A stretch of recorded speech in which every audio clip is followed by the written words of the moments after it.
Dikshit Mittal joins us on the show right now. He's a senior fund manager equity at LIC Mutual Fund. Dikshit, hi, good to be speaking with you. To begin with, what do you make of the markets right now? And there's a debate which is underway whether 2025 is going to be a great year for the Indian equities, or is it going to be a year of trimmed in, very moderate, single digit kind of gains? What's your estimate? Yeah, so I think last 2, 3 years returns have been very, very strong. In fact, compounded returns have been in high teens. So to that extent, coming into next year, one has to moderate the return expectations. So we cannot expect the same kind of returns we have generated last year. And reasons for that is one is our earning growth is slightly getting moderated. Last 3, 4 years we have been growing in high teens, more than 20% CAGR also. But now for the first half of this year, earning growth has been slightly muted in mid-single digit, and that is expected to remain that way at least for the next 1 to 2 quarters. So to that extent, one has to moderate the return expectations going into next year. So amid this fact that the earnings growth would be moderated, where should one put in money? Should they be more inclined toward the large caps, mid caps, or the small caps? Basically, we are market cap agnostic.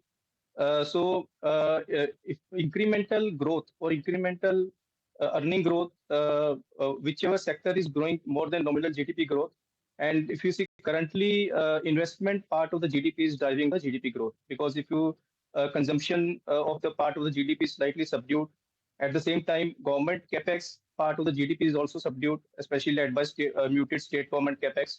So to that extent, private capex side, power capex side, and in the consumption side, high-end premium item, discretionary item side, and on export stories. I think these 3, 4 pockets, I think, will grow more than nominal GDP growth, and we are focusing our portfolios there.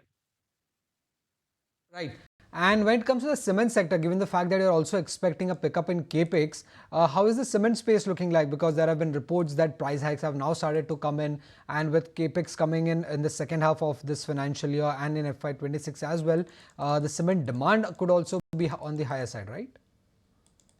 Yeah, so cement demand has actually disappointed in terms of the overall pickup, and that has partly led by slower government capex in the first half. In fact, state governments have also tightened their purse. Maybe focus has shifted more towards some freebies kind of thing. So that has impacted the demand. But at the same time, competitive intensity is also rising in the space. All the major players are increasing the capacities. Entry of newer players has actually spurred the competition among the existing players also. So to that extent, even if there is some kind of demand uptick, we are not seeing that kind of improvement in the margins. In fact, margins of the sector are basically trending down. So as long as there is excess capacity and demand is slightly muted, so margins of the sector are expected to remain at least muted in the near term. So to that extent, we are slightly cautious on this sector. Cautious when it comes to the cement pack, and are you cautious even on consumption? Because I was going through your sector holdings, FMCG doesn't form a large part of it. Retailing is very low at just around 3.5%. Are you going a bit underweight when it comes to consumption? Yeah, on the consumption part, pure play FMCG, we are underweight, because we believe that the FMCG segment in a way is slightly matured in India. So, and at the same time, large FMCG companies are facing high competitive pressure from the new age companies or D2C kind of companies. But at the same time, within the consumption, we are bullish on the retail side, consumer retail, FMCG retail, and at the same time, some of the branded players. So we are focusing our portfolios on the companies or sectors which are growing better than I think 8 to 10% kind of volume growth. And to that extent, overall consumption is slightly underweight, but within that, we are more focused on the companies onto the retail side or onto the branded player side. Okay, so that's the take coming in. And what's the take when it comes to the auto sector as well as the IT pack? Because these are the two spaces which has the street divided. What's your take?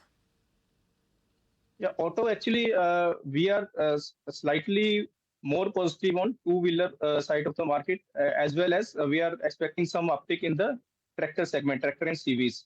So to that extent, our portfolios are positioned there.